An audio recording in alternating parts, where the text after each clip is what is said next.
Hey, what's up, everybody? True Boxing here. Thank you for coming back to get hit with the truth. So today we are continuing the True Boxing annual top 10s. Only got 3 divisions to go. I'm going to start the 168-pound super middleweight division, and these are the dropouts, the fighters that dropped out from last year's top 10. Now, before we get into that, if you could smash the like button, leave a comment, or subscribe to the channel, I really do appreciate any and all support that I can get as I continue to build my channel here.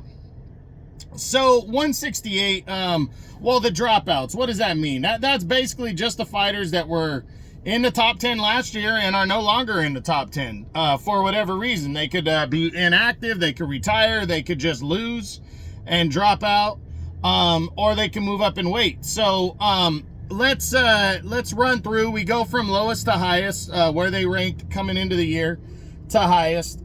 We're gonna start with former 2-division champion Demetrius Andrade. Andrade was number 8 coming into the year. He just didn't fight. He was coming into 23, coming off the loss to David Benavidez when he got stopped in 6 rounds. And there was talks about him, returning. There was even talks about him moving down to 160, but nothing ever happened. So Andrade, not sure what's going to go on with the guy. He's 36 years old. I think he could move back into the division, and fight here at 168. I think there's also a chance he does make a run at middleweight again to try to get into the mix there. He's not currently ranked in any of the governing bodies. I don't believe he's ranked at middleweight either. So it's just going to be interesting to see what happens with Demetrius Andrade, because, he's a guy that was always wildly inactive. He always blamed it on nobody wanting to fight him, which was part of it. But, yeah, we just don't know what's going to happen for the former 2-division champ. Hopefully we hear something soon. Do I believe he's going to be back in the top 10 by the end of the year? Honestly, I'm going to lean towards no. But we'll see. Next to drop out is former WBA regular champion and current WBA regular light heavyweight champion David Morrell Jr., as Morrell was number 7 coming into the year. And was the WBA regular super middleweight champ, but decided to move up to 175 because no big fights were coming his way at 168. David Benavidez, Canelo Alvarez, so he moved up, got a win at 175, became the WBA regular champ there, and and now, he's pretty much staying at 175. He's actually fighting David Benavidez on February 1st at 175. So yeah, I definitely don't see Benavidez moving back down to 168 unless it was for a big fight like Canelo. And I don't know if I don't think Canelo's going to be interested in fighting him. So I don't see Morrell moving back into the top 10 here at 168 at the end of 25.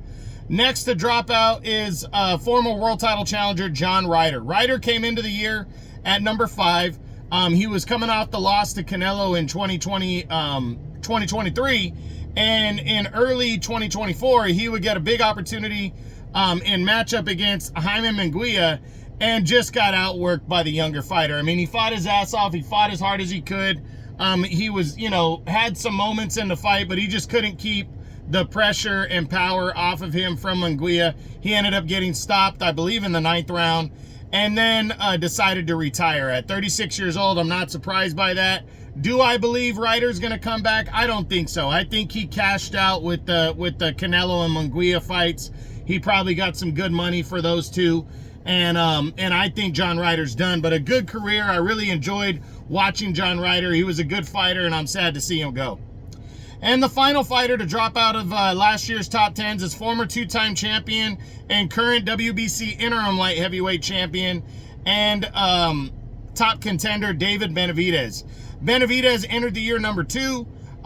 He was waiting around for the Canelo fight, and it just never came to fruition. It never happened. Finally, after being frustrated with waiting, he decided to move up to 175, and on the Tank Davis, he shared a card with Tank Davis, and would take on former champion Alexander Volcik. Would struggle a little bit with him, but would outwork him to a unanimous decision as he captured the WBC interim light heavyweight title, and now will be competing against David Benavidez in his next fight. I mean, against David Morrell Jr. in his next fight.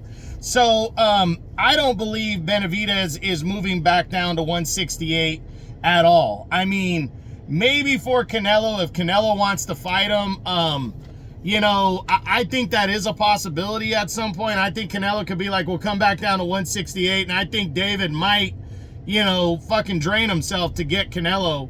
But I don't know. As of right now, I really do not see Benavidez returning to 168 pounds by the end of the year. I think he's going to stick it out at light heavyweight, win or lose against Morrell, and we're going to see what goes down. So that's it. That's what I got. That is my dropouts from the 168-pound super middleweight division as the True Boxing annual top 10s continue. I hope you enjoyed the video. If you did, smash the like button, leave a comment, or subscribe to the channel. I appreciate any and all support.